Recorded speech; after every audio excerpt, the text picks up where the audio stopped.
আজকে আমি চলে এসেছি আরেকটি নতুন ব্লগ নিয়ে। আজকে আমরা চলে এসেছি গুপ্ত বৃন্দাবন। এই গুপ্ত বৃন্দাবন পুরীতেই রয়েছে।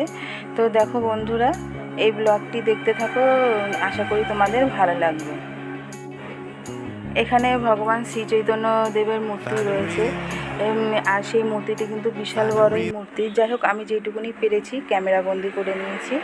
এছাড়া এখানে 6 গোসাই রয়েছে। আবার ভগবান শ্রীকৃষ্ণ তার রাধারানী অষ্টসখীর সঙ্গে যে লীলা করছেন, মানে সেই মূর্তিও এখানে বানানো রয়েছে। এছাড়া গৌরনিতাই রয়েছে এবং বজরংবলীর একটি বড় মূর্তি রয়েছে। এই গুপ্ত বৃন্দাবন এরিয়াটা অনেকটাই বড়, যে আমরা দেখে শেষ করতে পারিনি। তবে এখানে টয় ট্রেনের ব্যবস্থা রয়েছে। তো যারা হাঁটতে পারে না বা দেখতে অনেকটা সময় লাগে, সেই কারণে অনেকেই টয় ট্রেন ব্যবহার করে থাকে। তো আমরা টয় ট্রেন ব্যবহার করিনি, কারণ তখন বৃষ্টি পড়ছিল, আর আমরা সেদিনই বাড়ি চলে আসবো, যার কারণে আর টয় ট্রেন করে আর আমরা দেখতে পারিনি। আর বৃষ্টি পড়ার জন্যই মূলত আমরা টয় ট্রেনে উঠিনি। তো এই দেখুন বন্ধুরা, কি সুন্দর লাগছে দেখতে।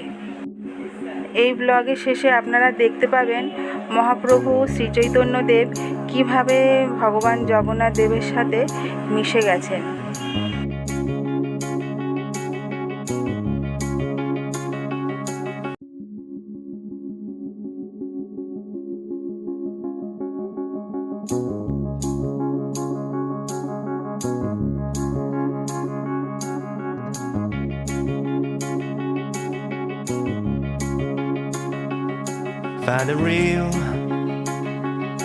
Find the real me.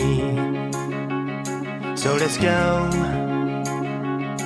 Seize the feeling. 'Cause you know